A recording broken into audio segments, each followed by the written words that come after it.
Good evening. Welcome to this forum for Cottonwood Councilor candidates on the July 30th primary election ballot and hosted by the Greater Cottonwood Chamber of Commerce and the League of Women Voters of Northern Arizona.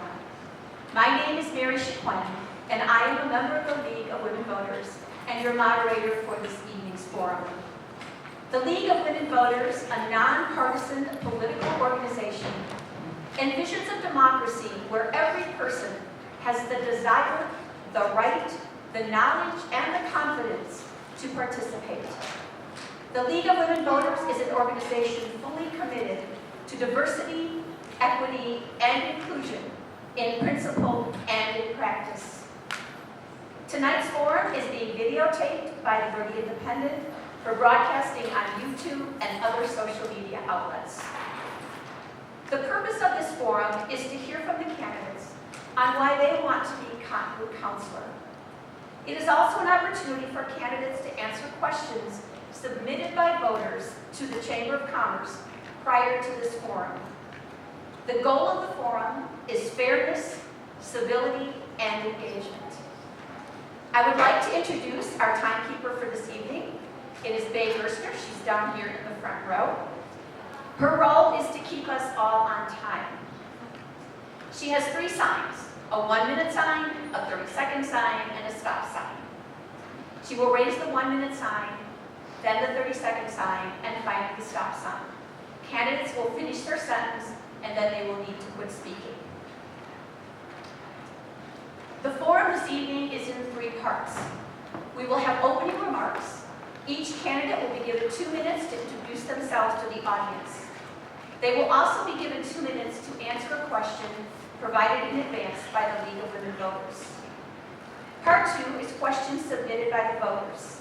The Chamber solicited questions from the public prior to the forum. These questions have been compiled and organized for the moderator to ask at the forum. We received far more questions than time allowed this evening. Please contact candidates directly if your questions were not answered. And finally, part 3 is closing statements. The candidates will have 1 minute to give their final remarks on why they want to be Cottonwood's council. As we get started, I would like to go over guidelines for the forum. The moderator's role is to manage the forum fairly for the candidates and the audience with the goal of keeping the discussion moving forward. We ask 4 things of the candidates: be respectful of each other's points of view, speak your mind freely, do not engage in personal attacks, and do not interrupt one another. The audience is asked to refrain from applauding or in any other way demonstrating support or non-support for the candidates and their comments. Time limits on responses to questions will be strictly observed. The moderator will have the responsibility of enforcing time limits. If these guidelines are not adhered to by the candidates and the audience, the moderator will adjourn the forum. Now I would like to introduce the candidates running for Cottonwood City Council. There are 8 candidates running for 3 open positions. In alphabetical order, they are Felicia Coates, Holly Brigadis, who is traveling and was unable to be here this evening, Helene Karat, Bob Marks, Lindsay Maston, Joy Mosley, Heather Piper White, who unfortunately got COVID today, and Bob Tinnen, who has been unable to attend. The candidates will speak in an order drawn prior to the forum, and we will rotate the order of answering questions. Closing statements will be done in reverse order of the opening statements. So let's begin the forum with opening statements from the candidates. Each candidate will be given 2 minutes to introduce themselves to the audience and address: when did you move to the community and why? Why are you running for office, and why are you the best candidate? What is your experience serving in public office, in the municipality, as a volunteer, and in your career that prepares you to serve in this position? If you are an incumbent, what was your experience prior to being elected? And we will begin with Joy. Good afternoon. I thank League of Women Voters and the Chamber for this opportunity to speak at this forum. She introduced me. I'm Joy Mosley. I'm a 27-year resident of the Verde Valley. I moved to Cottonwood in 2006. After my husband's death in 2003, it was time to downsize and to move closer to services. My youngest daughter was living here in Cottonwood at that time also. Last spring, I became concerned with the personal agendas and the decision-making of the current council. And by the end of 2003, I felt it essential that professionalism, civility, and integrity be restored to the council. Thus, my decision to present myself as a candidate for city council. If elected, I will strive to rebuild public trust and to return to nonpartisan, data-driven decision-making. And why am I the best candidate? Would you not agree with me that a vital component to moving forward is a fair, ethical, and accountable local government? I cannot promise that I have the solution today to the issues that concern you, your family, or your business. Yet rest assured, if it concerns you, it concerns me. And all I can guarantee with certainty is that I will serve in a fair, ethical, and accountable manner. Going forward will require persistence and tenacity, two character traits I developed raising 9 children. I'm not easily intimidated, but a good listener. Though I've not served in public office, I was an original member of the Verde Valley Homeless Coalition. So in part,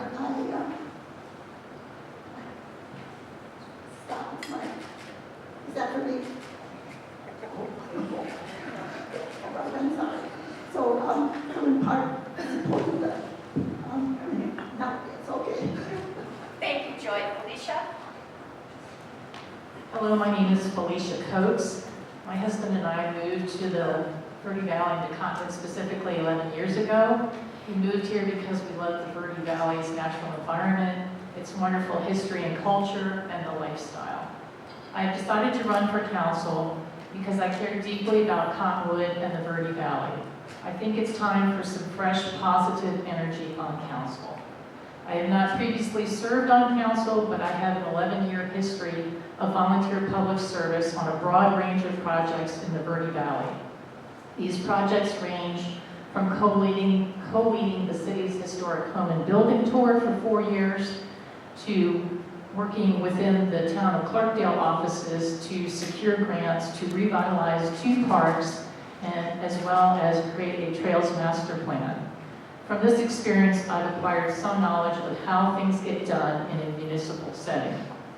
My healthcare R&D career was in the areas of research, product development, and regulatory affairs.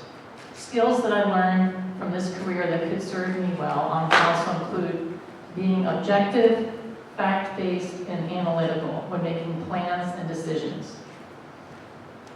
To address admitted gaps in knowledge to serve on council, over the past few months, I have been reviewing city strategy documents, attending council and commission meetings, meeting with city department heads, business owners, nonprofits, residents, service organizations, and more. In summary, I commit to the hard work that is necessary to get council back on track to address the many needs of the city and lead the city to a bright future. Thank you. Thank you, Felicia. Lindsay? Hello, my name is Lindsay Maston, and if you know me, it's likely because I have been the chair of the Planning and Zoning Commission here in Cottonwood for the past few years, and I've essentially been on that commission since I moved here. I moved here with my husband in 2018. After living here briefly, I realized that I wanted to be involved in the community in a fundamental way. I have a background in architecture. I earned a B.Arch degree, and then I went on to earn an MFA in graphic design, studying the digitalization of type. I'm now a professor at Yavapai College, in addition to running a boutique agency that specializes in brand building and digital marketing for the wine industry. In those roles, I have had to work with widely different groups of people. I have had to speak publicly numerous times, and I've worked to educate. The reason that you should vote for me is because I believe in compromise and working together, which is something that the council sorely needs right now. I can listen to anyone. I have my own opinions and I believe them strongly, but I'm a big believer in strong opinions loosely held. I change my mind based on information, and I think that that is what we need in our community's leaders. Thank you. Bob? Hi, I'm Bob Marks. I moved in Cottonwood with my wife Betty in 2018, lived here part-time. I came to the region because I think this is one of the most unique regions in the world. Its beauty, the diversity of activities, the moderate climate, and the great people who live here. It's been a great move for me. I'm running for office because, well, we need to bring stability, moderation, collaboration to City Council. There are a lot of major issues that the city faces, and the city needs to face them with a group of people who are willing to work together, disagree respectfully, and come up with creative solutions for major issues. Even though this is a small city, it's a city nonetheless, and it's got big city issues.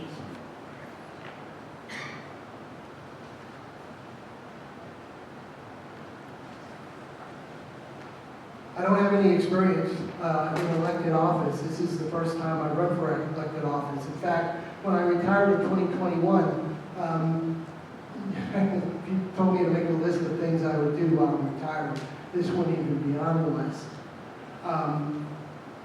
But since I retired, I've been a volunteer court-appointed special advocate, advocating for foster children, going through the court system.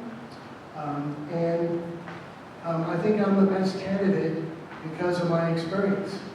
20 years in the United States Army, 6 active duty, 14 reserve, various leadership positions, including company commander in the Army, and as a computer services manager for a global bank. I know how to manage budgets and lead people. Thank you, Bob. And work together on projects. Thank you. Elaine? Hey, my name's Elaine. I moved out to Arizona about 10 years ago, originally from New York. Long Island is about an hour east of Manhattan. It snowed in April and I was on the next flight out. Everybody had a pool going that I would be back in New York pretty quick, and ended up staying out here. Was in Phoenix for roughly 3 months. They told me it was hot. They did not tell me it did not cool off at night. So I ended up here doing trail rides off of Belgrade Road, involuntarily camping, but there are worse places to do that. Opened my own shop 8 years ago. It's 360 Automotive, and we've been doing that ever since. I am currently on council. Lost a bet with a friend a couple years ago and ended up running. Been helping out with Parks and Rec, and also got a search and rescue team started through Cottonwood PD that adds some much needed resources for some canine dogs and other things as needed. But yeah, I'm running again because I have seen the result of what happens when nobody else steps up and there's a lack of choice. Thank you. I've just been asked to ask you please to speak directly into the microphone. People in the back can't hear you, okay? Our second question is from the League of Women Voters to answer this question. And the question is, as the Verde Valley continues to grow, what does growth look like to you in Cottonwood? Specifically, tell us what you plan to do in your elected role. So, to me, growth of the city from an economic standpoint looks like implementing the action steps that were identified in the recently issued economic development strategy to support a sustainable and diversified economy. By sustainable, I mean one that is in sync with preserving our quality of life, our culture, and the environment. But sustaining and enhancing our city's growth can only occur if we can assure the basics like housing, healthcare, and education. In addition to these basics, residents expect things that enhance quality of life for youth, families, and retirees. All of this requires planning that I want to be part of. For example, the city's vision for growth should be clearly spelled out in its strategic plan. Done well, the strategic plan can serve as the city's roadmap to guide work and resources to deliver against this vision. The economic development strategy has many good recommended action steps, so many in fact, that city leadership needs to address these action steps in terms of setting priorities and securing resources to implement the action steps. In addition, a next step from the 2021 housing study was to identify the structure of a Verde Valley-wide approach to housing and develop a 5-year strategy. To my knowledge, this has not been done, and I believe it needs to be. In summary, I support a sustainable and diversified economy. We need to work on ensuring the foundational blocks are there to support the smart growth of our city. City leadership, including council, need to set strategy and priorities and secure resources to enable sustained growth and a prosperous future for all. There is a lot of work to be done. Let's work together to make it happen. Thank you, Felicia. Lindsay? My vision for growth in Cottonwood doesn't exist because I believe, having served on planning and zoning, that you cannot have a concrete vision so much as a procedure. And I believe that that's a lot of what Felicia was saying, for what it's worth. It is about creating procedures that are inclusive for all citizens, that are transparent so everybody knows what's happening, and that encourage that sustainable economic growth, which depends on so many other variables. For example, currently Cottonwood is facing an affordable housing crisis. I see this regularly, and I realize that when I say that, people interpret that phrase, affordable housing, to mean growth. But the city doesn't build housing itself. Rather, it helps facilitate that housing. And I'm sharing this because it's an example of the kind of thing that city leaders need to work together on. When industries come in, we need to evaluate how they are going to affect the different elements around them via literal built space like zoning or the other businesses here. We have a burgeoning wine industry, but we only have the beginnings of it. If you look at some recent economic analysis that the city paid for, it shows that right now the wine industry is primarily tourism, but it doesn't have to be that way. There are many other elements of industries that already exist in Cottonwood that could be encouraged through local youth programs, through partnerships with local educational institutions, through incubators. These are all things where the leaders could be cooperative and work together with other interest groups to develop more opportunities for Cottonwood locals. Thank you. Bob? So from Felicia and Lindsay, you've heard some great ideas. And I agree with those ideas. And I want to be a part of a council that works together to implement those ideas. These are the issues, the major issues that are facing the city right now. And we need a council that will work together with a vision toward the future, using the strategic plan as a jumping off point. And as Cottonwood grows, and as the other city or towns in the Verde Valley grow, we need to look at taking a regional approach for major issues such as our growing housing issues.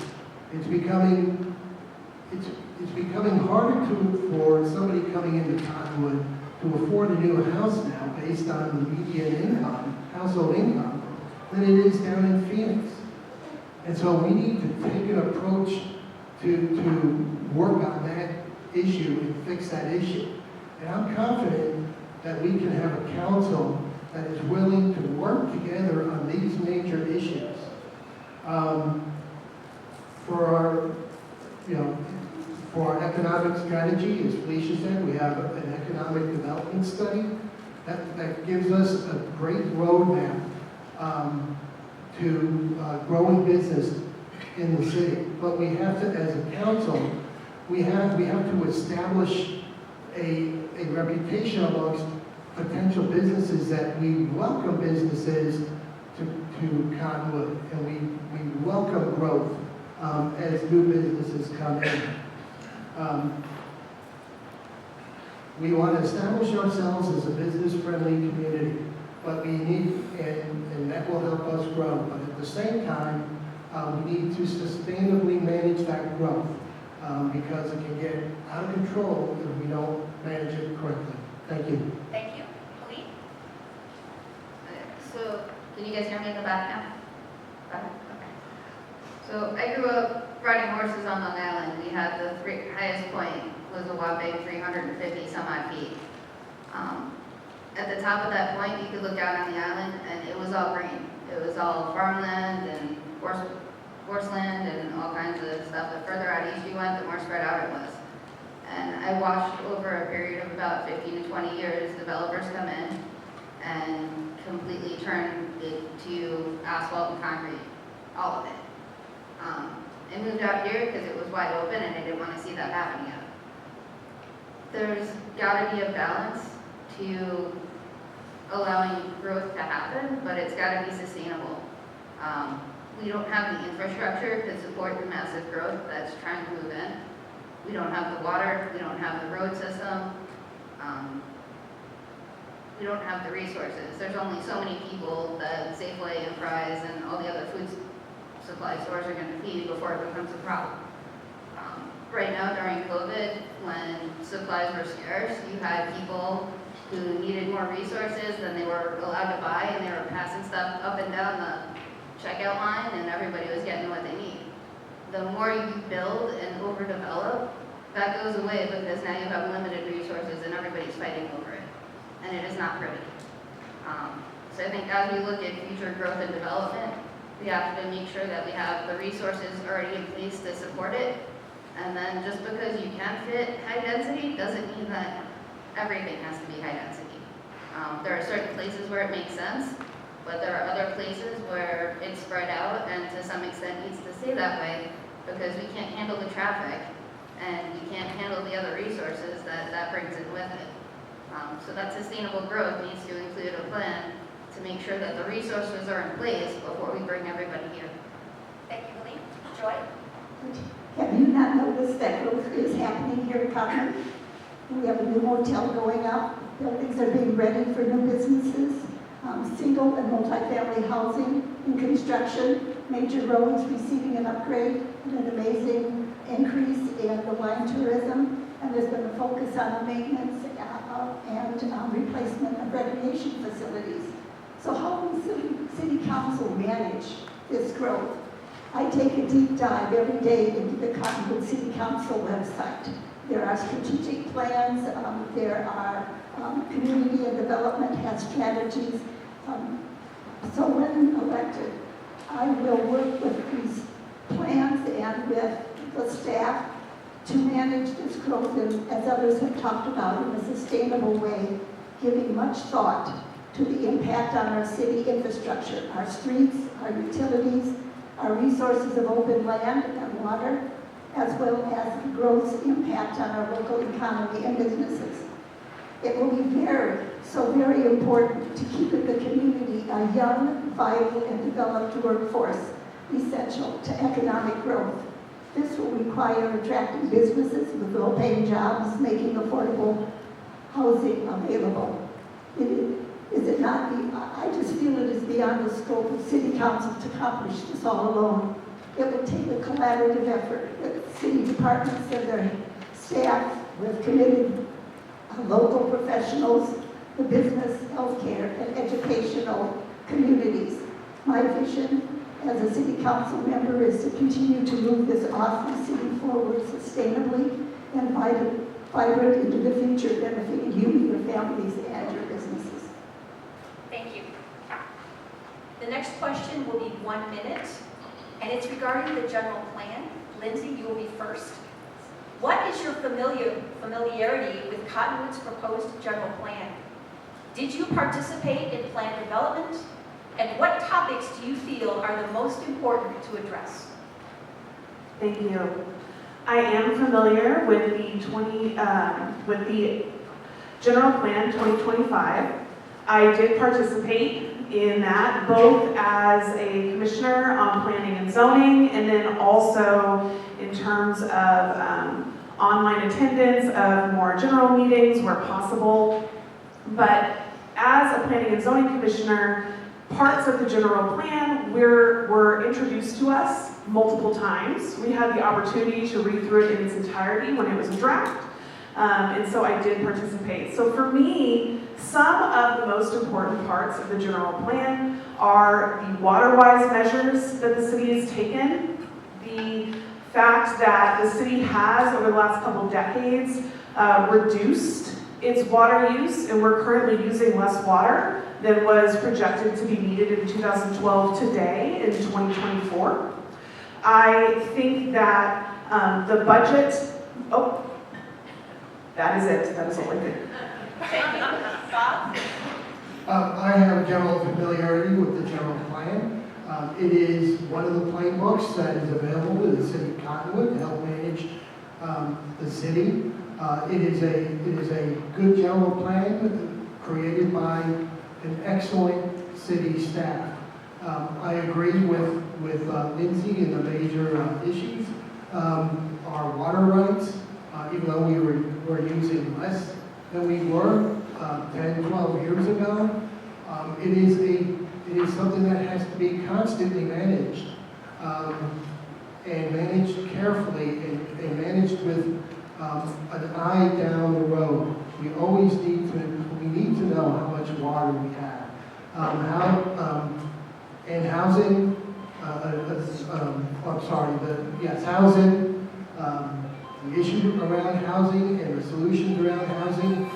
Again, I believe that we need to take more of a regional collaborative approach throughout the Verde Valley. Thank you. Thank you, Bob. Aline? I am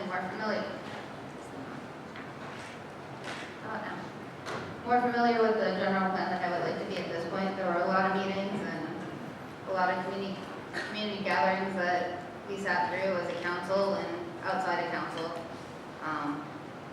A lot of work went into that, and we should probably be thanking Gary Davis and his team over at community development. I like what we've been doing. They've been changing the zoning where it makes sense, so that they don't put high density housing next to an airport, because apparently that's an issue for some people. And splitting zoning where it makes sense and changing zoning where it makes sense. There's also a focus on sustainability out here, and it's gonna take a lot to see what council can do to get some of the red tape out of the way and make sure that it's sustainable for everybody moving forward. Thank you. Joy? Actually, I read all 54 pages. And do I remember all of it? No, of course not. But I do remember the parts about growth areas, that there are some areas here that have been set aside for growth, and so I know that there is that growth coming, and like I had said earlier, we do need to manage our infrastructure and our resources, and some of those provisions are in the general plan. I'm grateful for all the work that went into this general plan, and as a council member, we'll certainly have to read it again many times, I'm sure. Thank you. Alicia? So yes, I participated in the public meetings of the general plan where community development shared aspects of the general plan, looked to the public for input. Sadly, a lot of those meetings were very poorly attended. I was very disappointed by that, and I think that's something that we as council members we need to encourage going forward is greater community participation. One of the things that I'm particularly pleased about in the plan is about available housing and affordable housing. And that has been put in it's a policy statement there, but what's been put forward now is actual measures that have been reviewed by planning and zoning and will go forward to council, and those will make a huge difference. Thank you. Thank you. The next question will be a minute and a half. Bob, we're going to start with you, and it refers to the council manager role. The selection of a new city manager is a critical decision that can significantly impact our city's future. What qualifications and characteristics are most important in the new city manager? How will you ensure the selection process is transparent, inclusive, and reflective of the diverse needs and values of our community? And what is your understanding of the council manager form of government? So, to answer the final question first, my understanding of the council manager form of government is, the city council determines what the priorities are and passes those priorities through the city manager, and the city manager makes sure that the city staff gets it done within the allocated budget. In terms of what I would be looking for in a city manager is a prior experience, either as a city manager in another city, or as an assistant city manager, or considerable experience within a city staff. I would have no issues hiring from within. If we feel that the person has a broad range of experience, knows how to manage through a budget, knows how to lead people, knows how to interact with people, and loves the city and loves the region. We've had that city manager who loved the city, loved the region. Unfortunately, he's not here anymore. And so that's, to me, it's whoever it is, male, female, doesn't matter what race, whatever it is, it's whoever has the best vision for the city of Cottonwood. Thank you, Helene. You screwed up at one point. We went and, so the council manager form of government. Hold the microphone closer to you. Is that better? Yes. Okay. So the council manager form of government is council goes to the city manager and he can direct them to direct staff to do whatever it is that needs to be done, either as a council or on a case-by-case basis. Sometimes it's an individual tweaking. You got to keep the communication open. We had some issues where the manager was telling staff not to communicate with council, which creates issues.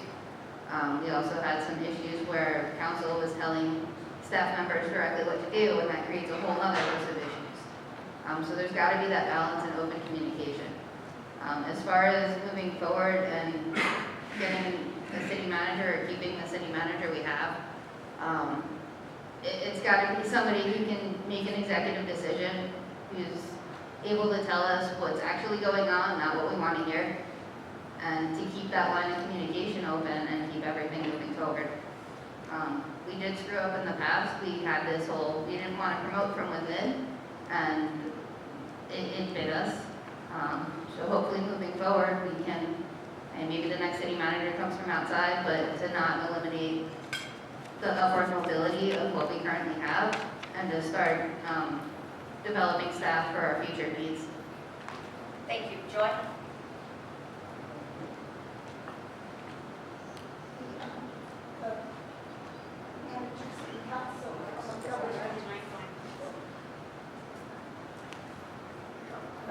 Right. Our current form of manager city council government has been, I think, very appropriate for what has been happening here in Cottonwood. The council, like we've heard, manages the, it's like the legislative branch, that's how I see it, of the city, where the city manager administers all of the staff and follows through with the recommendations from council and the city attorney. And looking for a new city manager, I would certainly want one who has a strong background in city management, who has a record of accountability, and that has proven that they are, shall I just say, well, that they have a proven record of accountability where they have served. I am looking forward to being part of the council that selects the new manager, city manager. Thank you. Alicia? So, yes, the council town manager form of government is one in which the council sets policy, and the city manager is basically responsible for the administrative and operational aspects, and responds to the policy direction from council.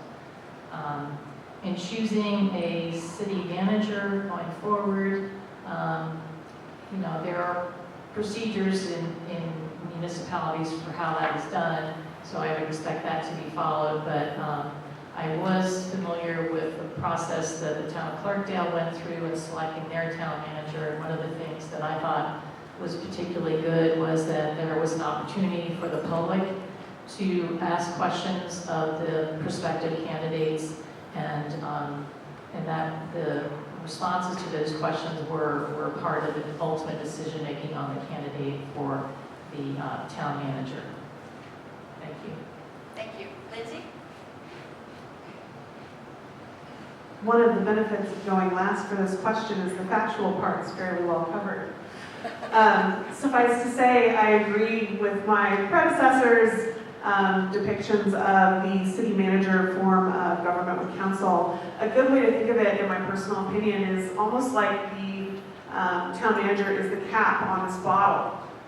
He is divvying out, or he or she is divvying out the directives and the information and the administration from the council so that it doesn't overwhelm staff like a flood. I think that probably the most important thing as we move forward when selecting a new city manager is finding someone who is accustomed not only to being in those kinds of roles, but being in those kinds of roles in communities roughly our size and with similar problems. The person we need doesn't just need general management experience, they need the experience of working with communities that are growing swiftly and have a lot to balance. It would also probably be helpful for whatever manager we hire to have a strong personality, because no one gets on council because they're quiet. Thank you. The next question, Colleen, you'll be first. We have 1 minute for this question. Given the controversial legal challenges Cottonwood is currently facing, how will you approach these issues to balance community interests, legal obligations, and the city's long-term vision? So a lot of the issues we have on the legal side are due to certain people not being able to make a decision and dragging things out. Moving forward, it's getting the right information and all the information, keeping council informed of what's going on. A lot of the issues we didn't know about until after the fact, and it was way too late for us to do anything about. So we definitely have a mess to clean up. But I think moving forward, the ability to make those decisions and take in all the information and do what we can to mitigate those situations moving forward is going to be key. Thank you. Joy?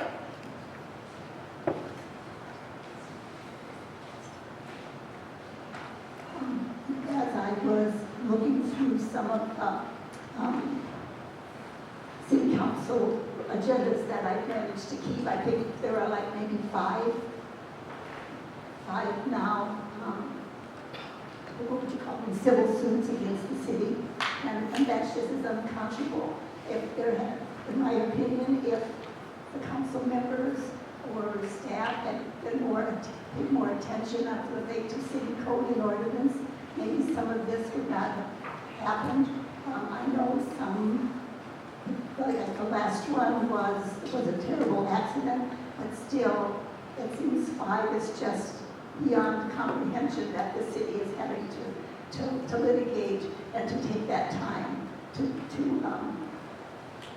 and take the time and resources when they could have been spent elsewhere. I understand that it's the city attorney and his input that will affect the decisions that are made. Thank you, Felicia. Let's not turn the microphones off and leave them on.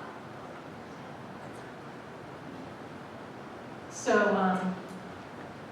this is a little bit difficult to answer because, of course, we're not really privy to a lot of the information. A lot of the stuff is covered in executive session of council meetings. So, but we are aware that there are several lawsuits, and what's particularly concerning is the amount of oxygen that this is consuming on the part of city staff and the number of hours that the contracted law firm is spending on these things, and it's distracting from the business of the city that needs to get done, and so that's really, really frustrating for many of us.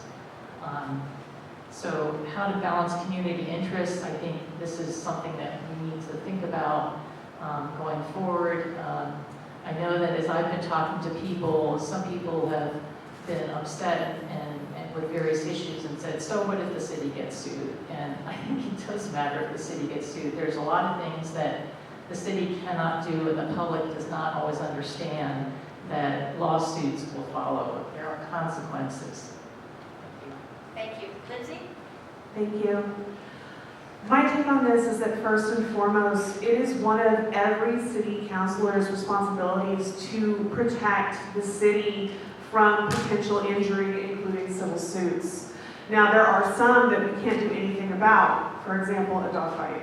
But there are others where we are in a position to educate ourselves, to have a very deep understanding of ordinance and legal risk for the city. And that is something that we are responsible for taking the time to do. It doesn't matter if it takes days to read through all the ordinance. It is our responsibility. If elected, it's mine. If elected, it's any of theirs. So that is probably my first and foremost thing. And I think that it is not unreasonable to expect that if someone is actively suing the city, that they recuse themselves from any duties to the city. Because they are at odds with the interests of the city and the public. Once they are suing the city, they are trying to beat the city. Thank you. Bob? Thank you. I think first and foremost, we need to be, as council members, aware of how our decisions may potentially put the city into a position of liability. However, we can't make decisions out of fear of being sued. We need, we have big issues, big priorities in the city. This is the job we will have as council members. We'll have to make tough decisions.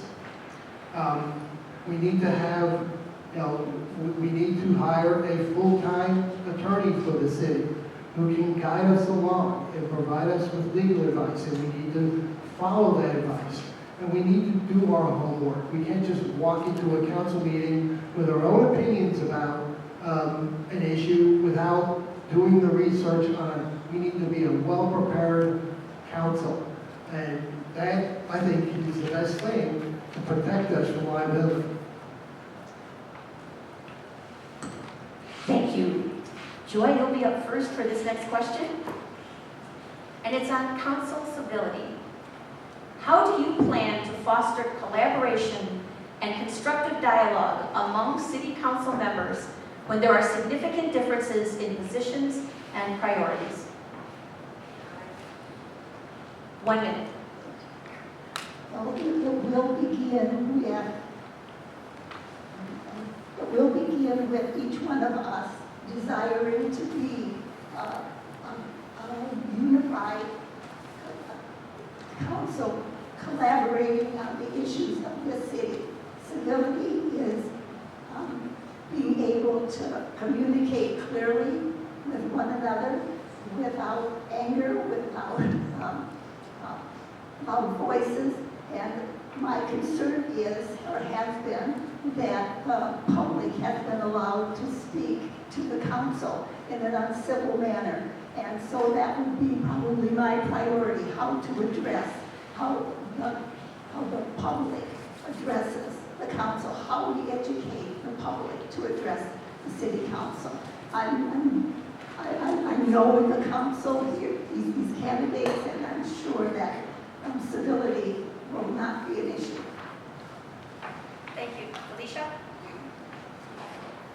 So when there are significant differences on council, we are a diverse community, so I fully expect there to be differences of opinion, and we need to respect each other's differences of opinion and acknowledge those respectfully. We don't have to agree on everything. That's why we take a vote, and then, I think you take a vote and you move on to the next agenda item. I try to listen and ask questions and try to understand other people's points of view.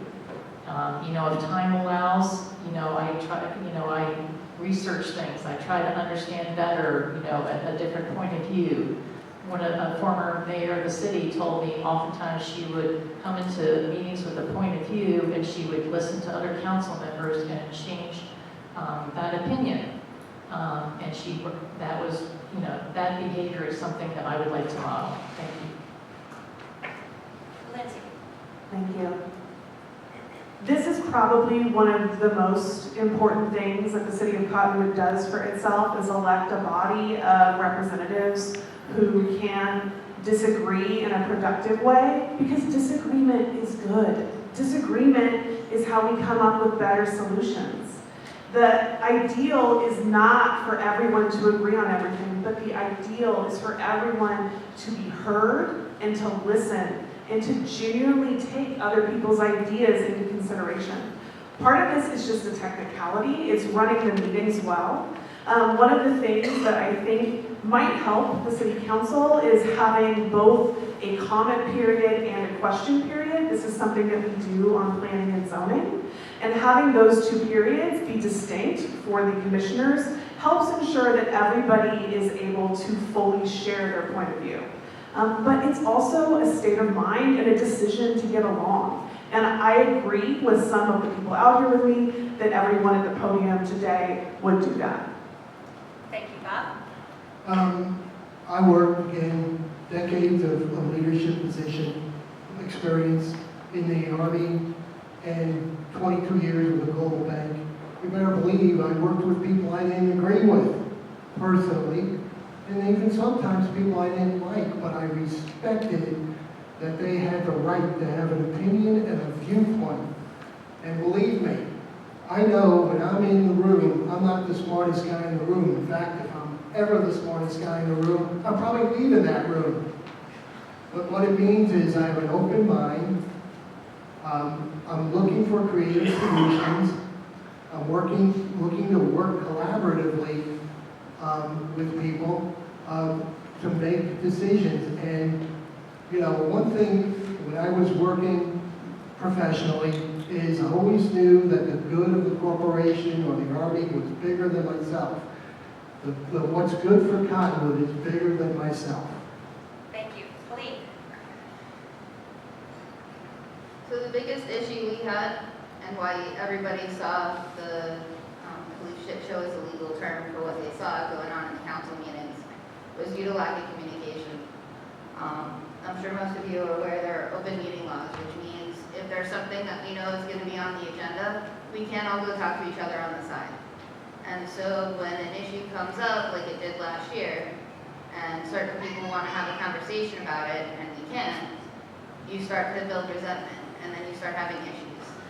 And then while we're fighting up on top at the dais, the general public is fighting amongst themselves because, well, we're supposed to be representatives and acting responsibly, and we're not sitting up here, so why would we expect anybody else in the general public to do the same? A lot of it is just being able to have those conversations. Parts of the issues that cause that have been resolved. We have added to the current council agenda a way to get other things on the agenda that council members can request without it becoming a drag-out process. Thank you. The next question is 1 minute. It is on budgeting, and Felicia, we'll start with you. What is the biggest challenge that Cottonwood faces as it relates to budgeting, and how would you address that challenge?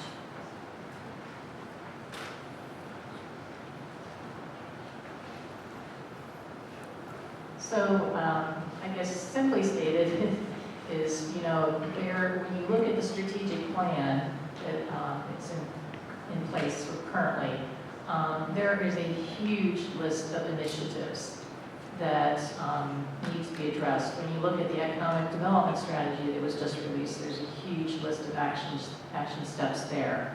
And there's only so much resource, whether it's people resource or money.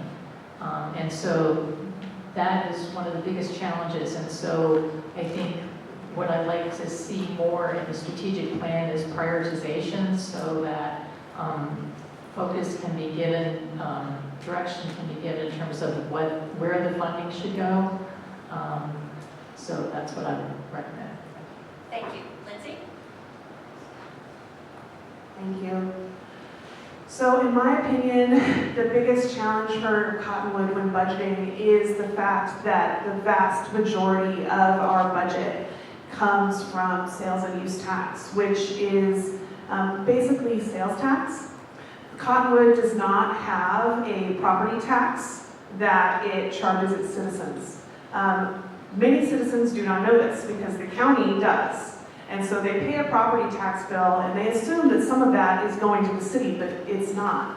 Which means that as Cottonwood grows, it's not necessarily gaining new tax revenue at the rate of its growth. Which means that when there are all these initiatives that are required for new growth, we have to be more creative about how we fund them.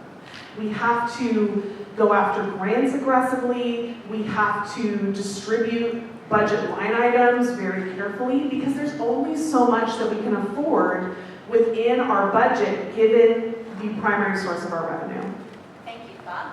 Well, it'll be the job of the council to set priorities based on that strategic plan, and priorities are set based on, the available budget. As my predecessors addressing this question have said, the majority of our revenues come from our sales tax. So, that in a way kind of limits us to what we have to do and not so much things we want to do. So we need to be creative and potentially look at other ways of forms of revenue. For example, the city of Cottonwood, which relies heavily on grants for a portion of its budget, doesn't have a grant writer. It's up to the department heads. Now the city of the town of Clarkdale, itty-bitty Clarkdale, has a grant writer. These are the things that we need to take a look at as we look to the future. What are our options for future revenues? Thank you. Colleen? Can you repeat the question? Of course. What is the biggest challenge that Cottonwood faces as it relates to budgeting? And how would you address that challenge?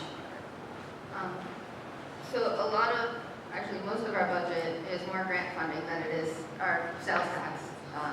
Our total budget for the year was somewhere around 140 million. Our projected sales tax revenues are closer to 25 million, if we're lucky. Bringing in a grant writer would be awesome. It has been discussed in the past. Again, it's creating that job description, so somebody who we bring in can do that. We do have an assistant to our city manager that is currently helping and assisting with finding more grants and distributing them to the directors so that they can apply for the ones that are appropriate for their department. Thank you. Joy? Well, I feel that we have become too dependent probably on sales tax revenues and again need to look to other sources to, to meet our budget requirements and the projects and the plans that are laid forth by the council. I know that I have read the budget.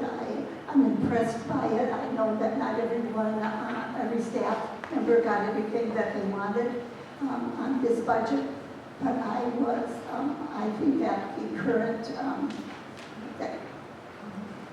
current budget is sufficient for this time, and I look forward to what we can do as a new council. Thank you. The next question is a minute and a half. Lindsay will be starting with you, and it's on the use of public buildings. Public buildings are valuable community assets, and their use for events can greatly benefit the community. What policies would you implement to support to ensure the fair, equitable, and efficient rental of public buildings for community events? How would you balance the needs of different groups while maintaining accessibility and affordability?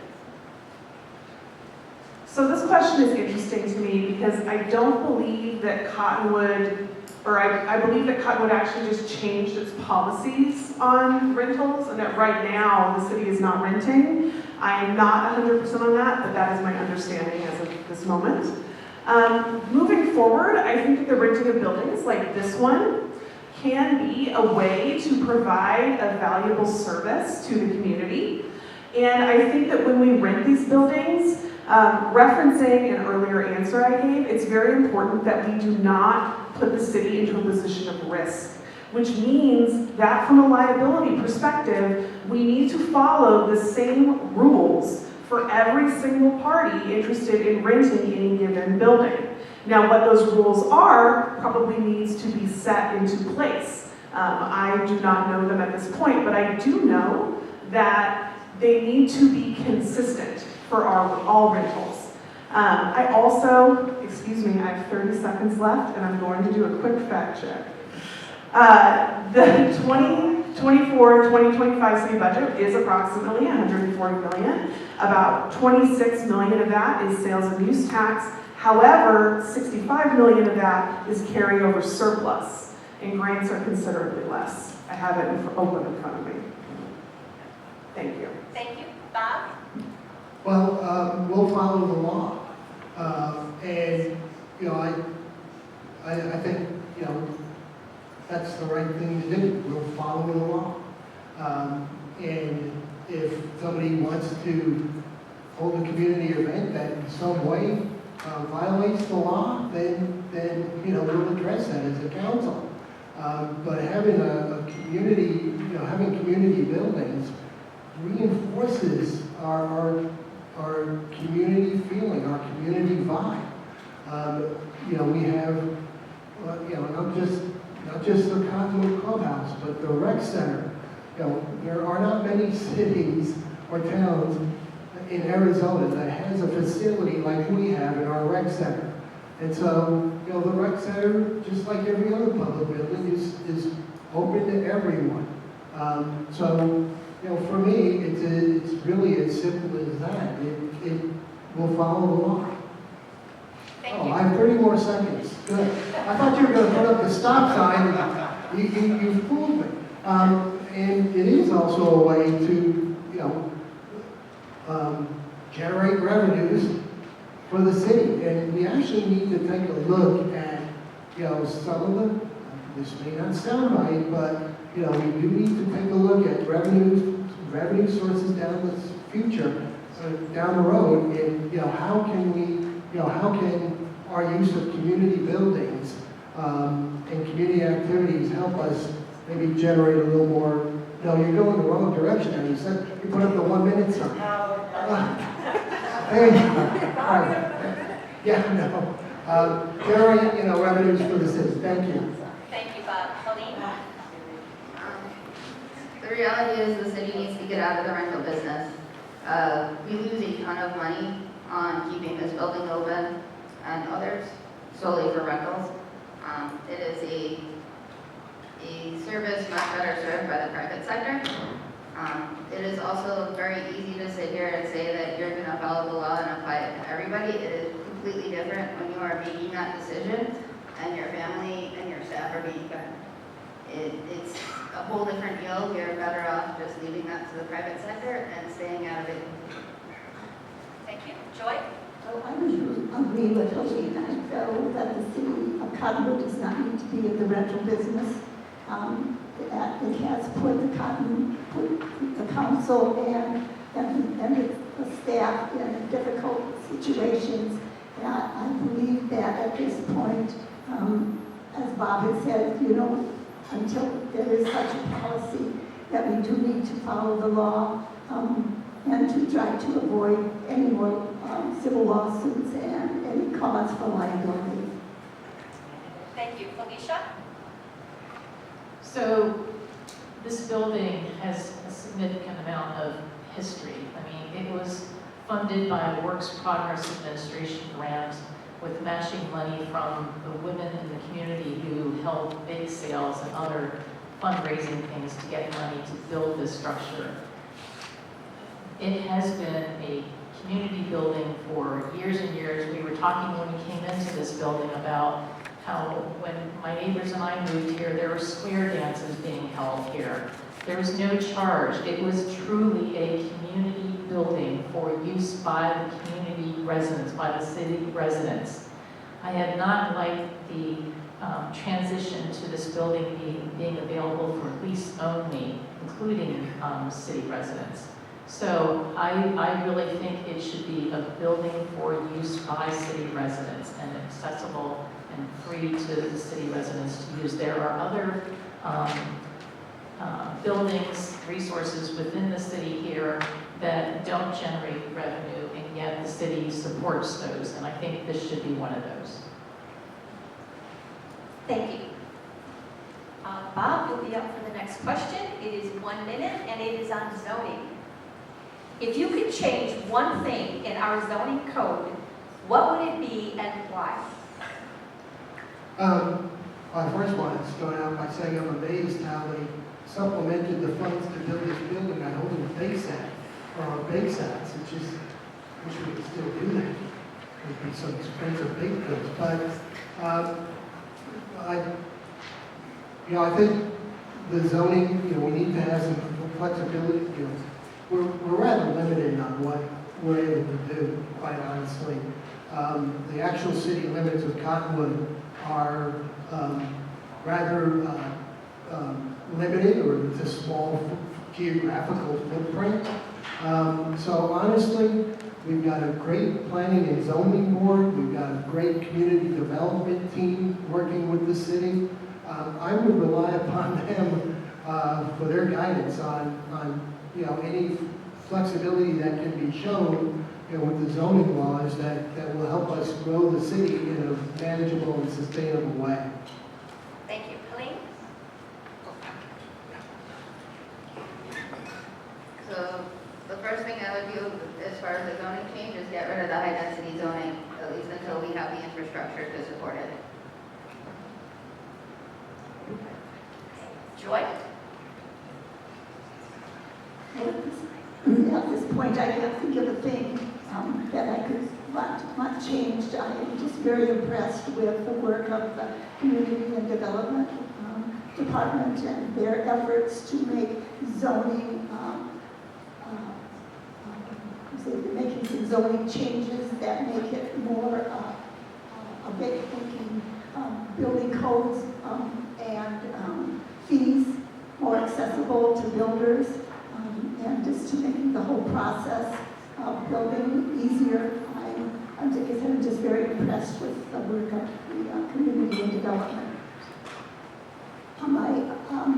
I know that some of what we do is dependent on what the state legislature has put in place, and that was very interesting to me to learn that so much of what we can do as a city is dependent on what the state legislature does. Thank you. Felicia? So the one thing that I think is coming soon as a change is changes that community development has put forward, and it relates to improving our situation with regard to housing availability and affordability, and it will be leading to changes in or allowances in setbacks and parking and things like that to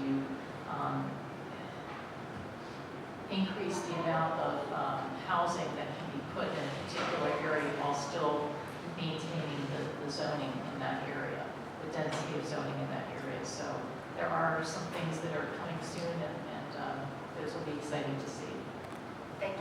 Lindsay? So I think important context for my answer is that in Cottonwood, zoning changes all the time.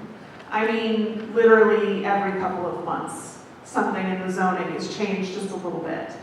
It is an extremely regular and normal process because we have zoning leftovers from years ago that no longer make sense for the city.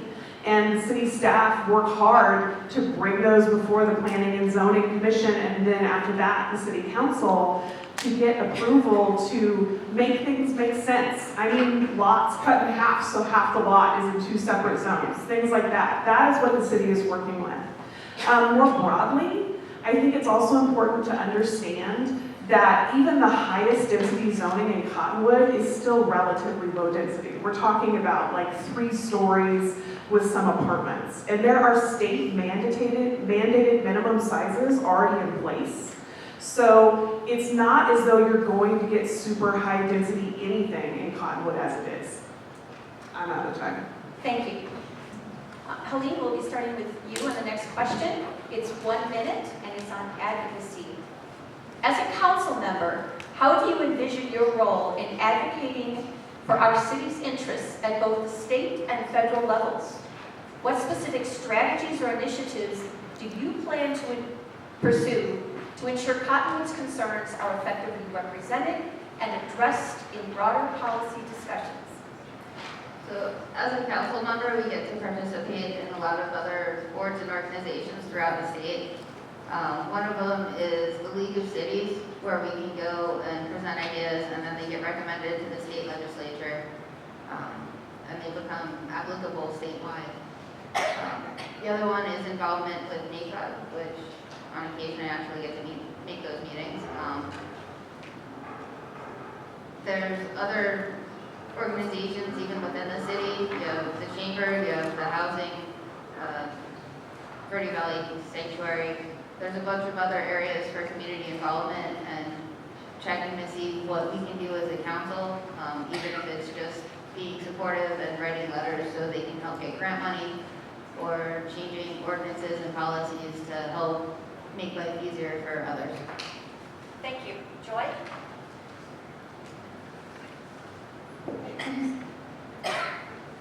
I will certainly stay involved in the advocacy for this community. I've been part of the Verde Valley Homeless Coalition. I will continue there. I will also, as a senior, advocate for some senior issues. I will work with those local nonprofits that that come before the council looking for funding. I will encourage just a greater involvement with the healthcare and educational communities of Cottonwood. I feel like they're going to be essential for the growth of this community. Thank you. Alicia? So I'm very pleased, or was very pleased to learn that Ryan Bigelow, the person who heads the city's strategic initiatives group, is taking on some of this role in terms of developing relationships with regional, state, and other policymakers so that the needs of the city are known and that when the time comes that those individuals, those groups can lobby or that they can represent the city's needs, as well as relationships with those groups are important to receiving funding at the state and federal level, and that's really important. I've seen some of that happen as I worked with the town of Clarkdale, and it's been very effective. Thank you. Thank you. Lindsay? I think that one of the things that Cottonwood needs in particular to work with the League of Cities and Towns and Ryan Bigelow to help push forward is a message to the state legislature that they should not dictate whether or not municipalities can or cannot limit short-term rentals. Short-term rentals are problematic in landlocked communities, and right now we are preempted by the state in terms of the ways that we can organize the way that those short-term rentals are operating in our communities. And one of the key components of affordable housing is having available housing in the first place. And short-term rentals eat into that. So my compatriots up here said great things. I just want to tack on in particular, I would love to focus on that. I think initially, the best way to advocate for the city of Cottonwood in terms of its relationship with the county and state is to demonstrate that we are a united council working together and that we mean business and we don't have divisive agendas and that we're not getting sidetracked with some of the things that have sidetracked us for the last few years. But from a personal level, I'll put in the work that's needed. If this isn't a part-time job for me, I'm retired, I have plenty of time, except for pickleball. But I'll put in the work that's needed. I'll talk to anyone. But really, the biggest thing is, and I'm excited because we really do have a chance to install a council that will work together with the best interests of Cottonwood in mind. Thank you. Joy, and it's the top issues. What are the top 3 issues facing Cottonwood in the next 2 years? And how would you meet these challenges? Please be specific, and what resources are needed to address these issues? Ooh, the top 2, the top 3. Top 3. The top 3 issues. Well, as I went knocking on doors, talking to concerned citizens here in Cottonwood, first one was housing, one was water, and the other was, of course, the airport noise.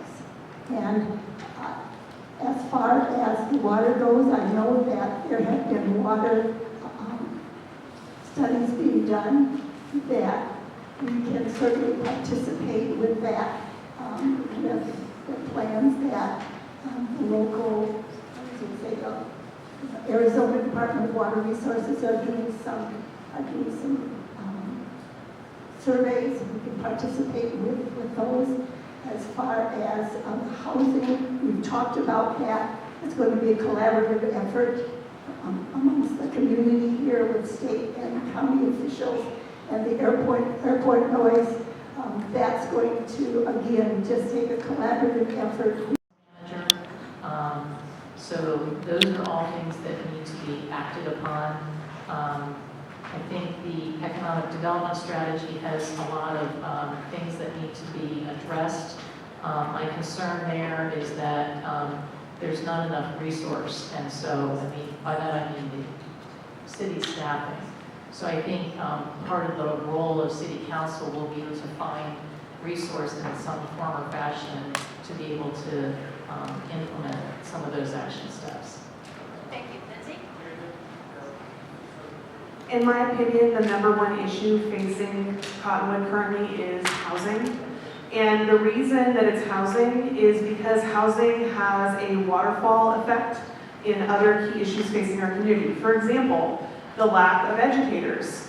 There's currently a teacher shortage. We're also facing long waits and lack of certain types of medical care. It's difficult for hospitals and medical facilities to hire workers, even though those workers are highly skilled.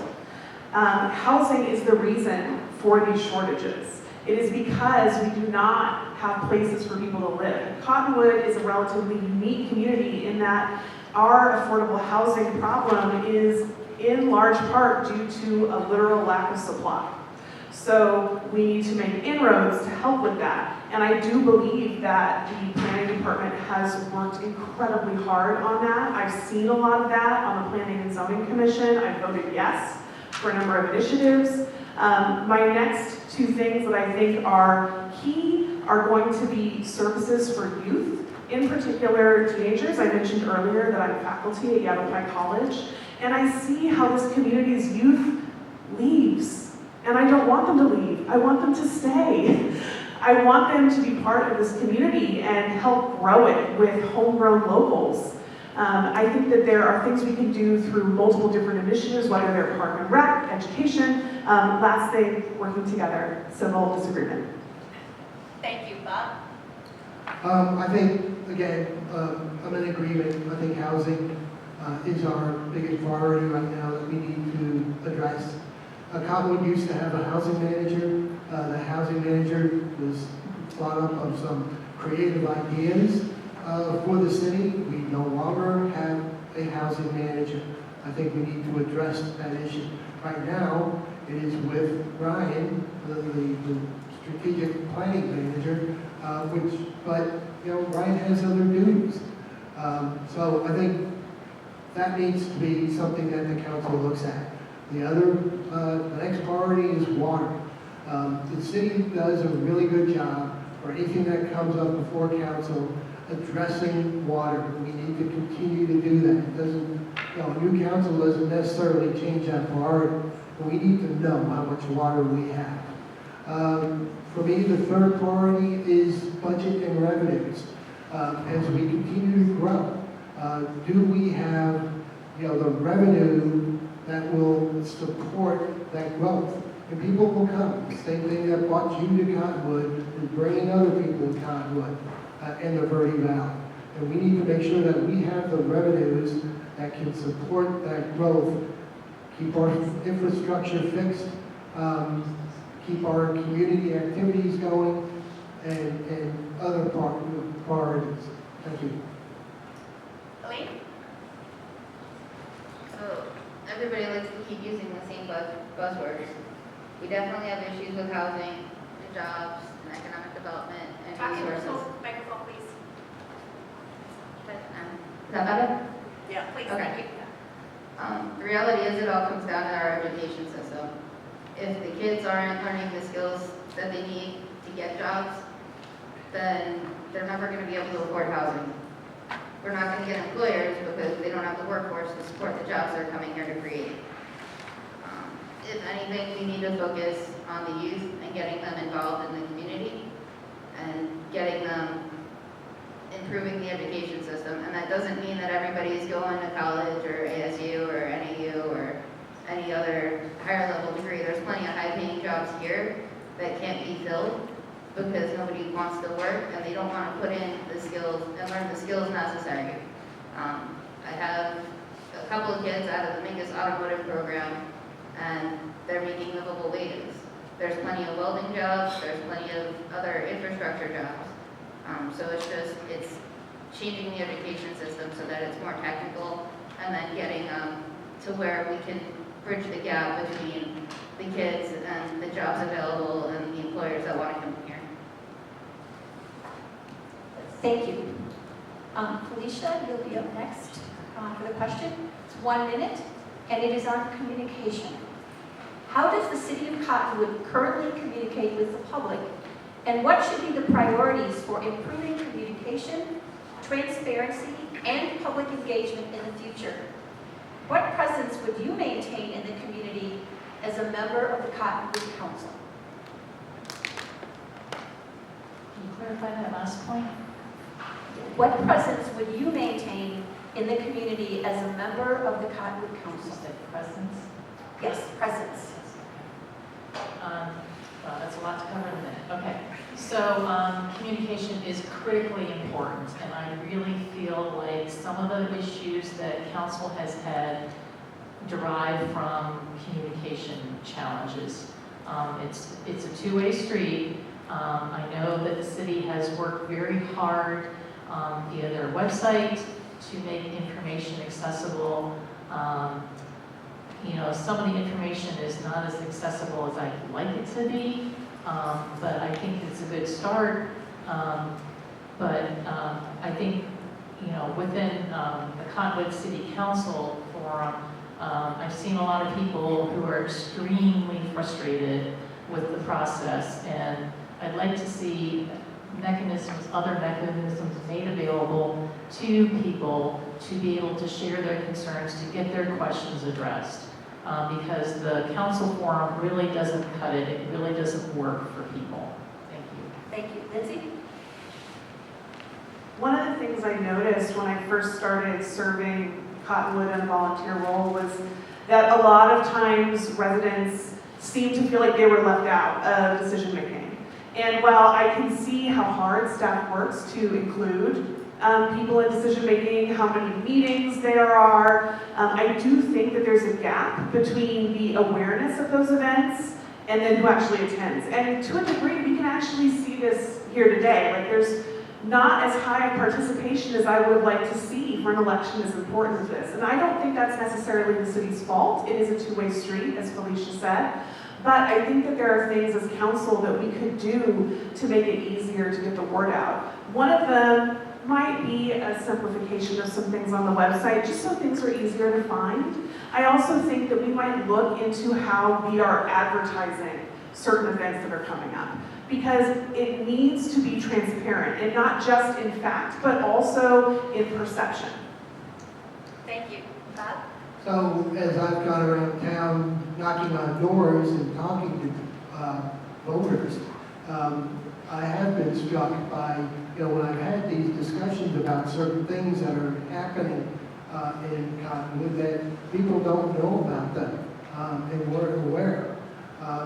Maybe it's a case where they don't know that Cottonwood doesn't have a website, or does have a website, I mean. I'm not really sure.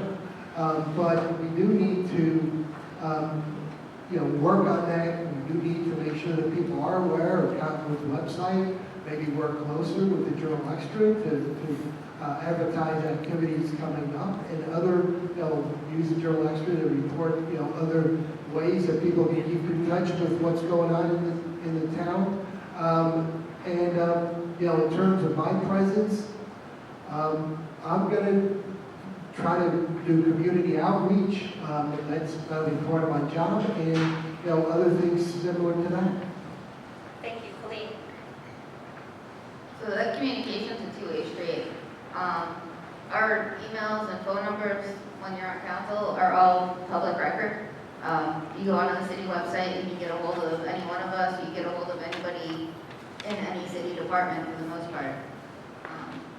A lot of the issues are coming from somebody posts something on Facebook, thinks they know what they're talking about, and it becomes this whole big thing, and nobody ever reaches out to anybody that's actually involved in the decision-making process.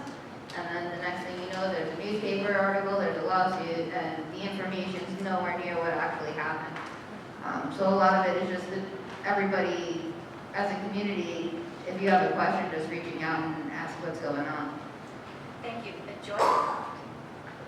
As a candidate, it has been quite an adventure digging into the resources of the community.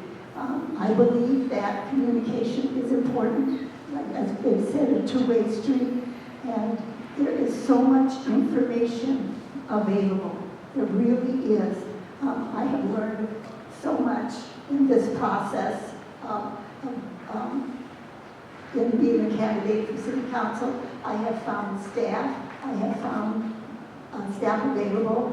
I will be ever present as I can be in whatever is taking place in the community. Right now, I'm attending every meeting that I can get myself to, and that's maybe several times a week, and I will continue to do that. I believe communication will be important. Thank you. We've now reached the time of the forum for closing statements. We will go in reverse order of opening statements, and closing statements are 1 minute. We'll start with you, Helene. Okay. So yeah, the city means the council is going to work together, and a group that's going to be nonpartisan. Because it's not supposed to be partisan. It has led to more problems than it has solved at this point. We also need a council that can make decisions in the best interest of the community as a whole and respect the rights of everybody, and not just one group that happens to be louder than the other. Thank you. Bob? I don't know who this statement is attributed to, Winston Churchill, Harry Truman, but it's something that I try to live by. It's amazing what you can get done when nobody cares who gets the credit. And that's what we need on city council. We need a city council that has one focus in mind, and that is the future of Cottonwood and the well-being of the citizens of Cottonwood. I believe that my experience as a manager, managing budgets, managing people, working together as part of a team for something bigger than myself, makes me a great candidate for the position of council member. I'm honored to be up here with these candidates.